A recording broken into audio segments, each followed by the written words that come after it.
Returned from Kyiv, where we went at the request of President Biden and the invitation of President Zelensky.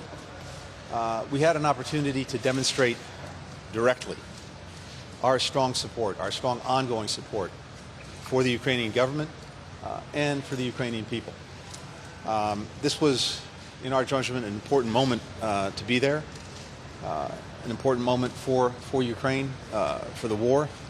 An important moment to have face-to-face conversations in detail about the extraordinary support that we provided, security, economic, humanitarian, as well as the massive pressure that we've been exerting on Russia, and then to talk in detail about how we carry that forward across all of those fronts.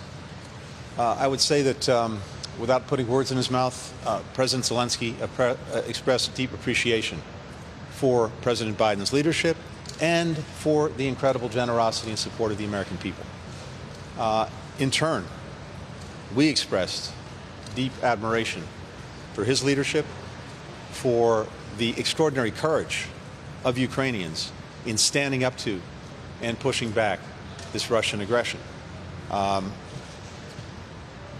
of our commitment going forward involves a number of things that I was able to share with President Zelensky yesterday, including the return of American diplomats to Ukraine starting next week, including President Biden's intent to nominate a new ambassador to Ukraine, Ambassador Bridget Brink, currently an ambassador, someone I've served with for a long time, deeply experienced in the region, who'll be a very strong representative for the United States in Ukraine.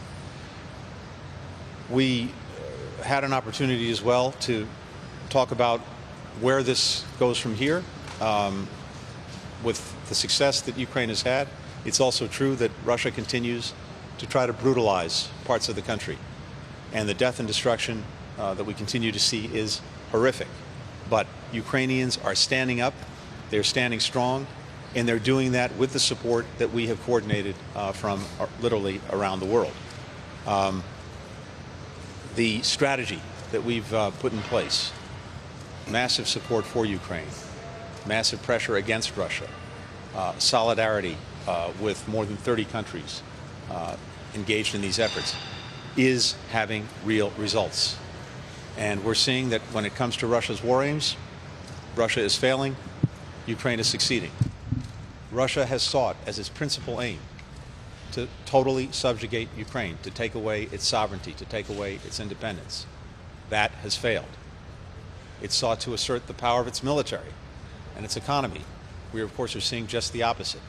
A military that is dramatically underperforming, an economy as a result of sanctions, as a result of a mass exodus from Russia that is in shambles. And it sought to divide the West and NATO. Of course, we're seeing exactly the opposite. An alliance more divided than I've ever seen it, and indeed, new countries considering applying for membership. The bottom line is this. We don't know how the rest of this war will unfold, but we do know that a sovereign, independent Ukraine will be around a lot longer than Vladimir Putin's on the scene. And our support for Ukraine going forward will continue. It will continue until we see final success.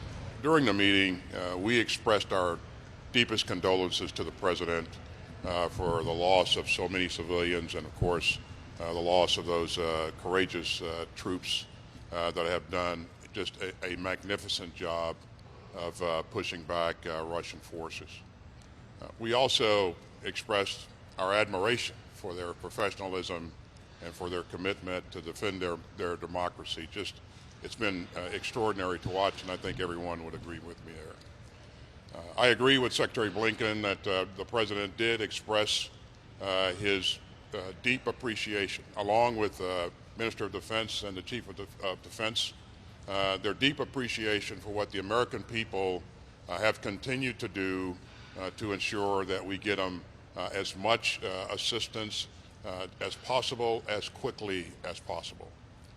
So our focus in the meeting was to talk about those things that would enable us to win the current fight and also build for tomorrow. And again, a very productive discussion.